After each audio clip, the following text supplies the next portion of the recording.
Salut guys! Aujourd'hui, petite vidéo, je présente une méthode de vente, la méthode de l'entonnoir. Vous avez peut-être déjà entendu ça quelque part. En fait, vous avez probablement déjà entendu ça quelque part. Mais j'ai retravaillé cette méthode-là, je l'ai mis un petit peu à ma façon parce que selon ce que nous on vend, bref, on l'a modifié. J'imagine quand même que ça doit être très similaire à ce que vous avez déjà entendu. Donc, c'est simple, hein, la méthode de l'entonnoir, ça part en haut puis ça descend vers le bas.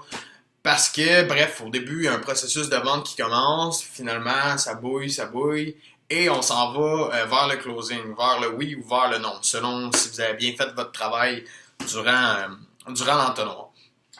Donc, première étape, la méthode de l'entonnoir, faut trouver le type de client, en fait, avec qui vous faites affaire.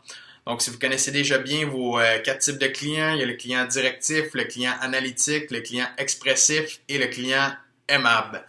Ces quatre types de clients-là, c'est très important que vous les connaissez bien sur le bout de vos doigts, vous connaissez comment les aborder parce que ça va tout changer à l'étape 1. Et selon moi, l'étape 1, connaître votre client et établir un lien avec lui, c'est l'étape qui est la plus importante dans le processus de vente. Parce que si la personne ne vous fait pas confiance, si elle ne vous apprécie pas en tant que vendeur, en tant que personne, eh bien, c'est plate, mais elle ne fera pas affaire avec vous. Donc, première étape, c'est des questions qui sont plus ouvertes. Vous voulez connaître la personne, vous voulez la faire parler un petit peu pour trouver des points en commun entre vous et elle. Donc, vous allez poser des questions qui sont vraiment ouvertes.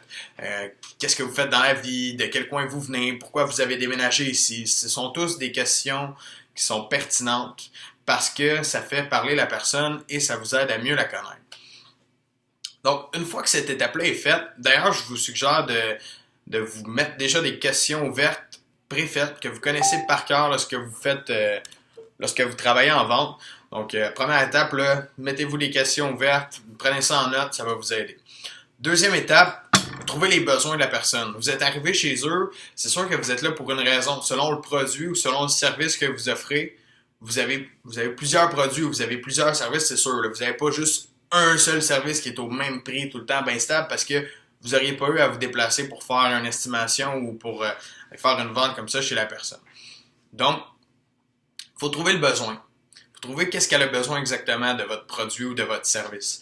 Donc, pour ce faire, il faut vous poser des questions qui sont alternatives. Vous allez donner deux choix de réponse, par exemple, à la personne. Est-ce que vous, ça serait plus ça ou plus ça? Donc, vous êtes capable comme ça de cibler, est-ce que j'offre un produit qui est plus cher ou j'offre un produit qui est un petit peu plus bas de gamme parce que la personne, elle veut juste que la job soit bien faite, mais elle veut pas nécessairement en avoir pour 10 ans. Fait que, de là l'importance de trouver le besoin du client, de l'approcher avec les bonnes questions. Donc, encore une fois, des questions alternatives. Selon votre produit, vous devriez avoir des questions qui sont préétablies dans votre tête, dans le fond, que ce soit écrit sur une feuille ou peu importe. Là, vous devriez avoir quelque chose de stable pour savoir où est-ce que je m'enligne avec ça, comment je fais pour trouver son besoin, pour être sûr que c'est ça.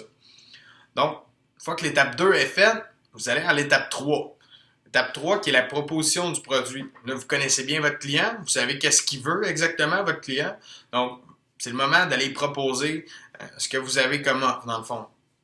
Donc, selon justement ce qui vous a répondu à l'étape 2, selon le type de client avec qui vous faites affaire, l'étape 3 va varier aussi. Vous n'allez peut-être pas présenter de la même façon à un client qui est directif qu'à un client qui est analytique. Le client analytique va vouloir avoir des chiffres, va vouloir avoir beaucoup plus de détails que le client directif, qui lui va plus vouloir savoir c'est quoi ton prix. Tu sais, le client directif, souvent, ça va être ça.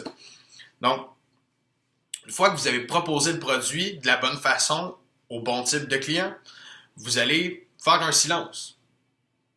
Parce que là, vous voulez que la personne, elle vous réponde. Vous voulez savoir c'est quoi qu'elle pense de votre offre. Donc, une fois que ça a été fait, la proposition, vous attendez de voir la personne, ce qu'elle va vous dire. Là, on passe, dans le fond, à l'étape 4. C'était assez simple, là, l'étape 3. L'étape 4, c'est la réfutation. Parce que là, la personne, justement, elle vous a écouté faire la proposition. Là, vous la prenez un peu par surprise de vouloir faire... Vous voulez closer live, vous voulez que ça se fasse maintenant à la vente parce que vous êtes déplacé, puis tout ça, c'est là. Donc, à l'étape 4, vous allez avoir des réfutations. Le client va vous dire, OK, ben, je vais regarder ça, je te rappelle. OK, qu'est-ce que vous voulez regarder? Est-ce que vous me faites confiance? Oui, OK. Est-ce que vous faites confiance à l'entreprise avec laquelle je fais affaire? Oui, OK. Est-ce que le prix est bon? Est-ce que ça vous va au niveau du prix? Est-ce que c'était dans votre budget? Oui, parfait. D'ailleurs, petite parenthèse, ces 3 questions-là, j'ai tiré ça d'une vidéo de Maxime Gilbert, si je me trompe pas, sur LinkedIn. Super bon vidéo sur le oui pour faire dire oui au client. Donc, j'invite à aller voir ça. On revient aux moutons. Réfutation closing, l'étape 4, c'est vraiment de poser des questions qui sont fermées, comme que je viens de dire. Donc, vous voulez peut-être juste revoir avec le client pourquoi là, il ne serait pas prêt à prendre une décision, pourquoi ça ne fait pas l'affaire, est-ce qu'il y a nécessité de faire un ajustement au niveau du prix ou au niveau du produit. Si c'est le cas, c'est pas toujours bon signe parce que sincèrement, l'étape 3 devrait être faite à la perfection. Vous devriez être en mesure de proposer le bon produit au client parce que si vous êtes à côté de la traque à l'étape 3, ça vient vraiment mêler votre étape 4.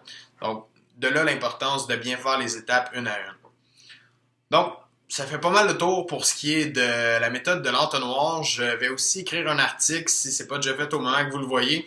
Vous allez pouvoir avoir accès sur ma page En route vers l'entrepreneuriat directement sur Facebook ou encore sur mon blog nicolasaubin.com. Donc, merci pour l'écoute et bonne journée tout le monde.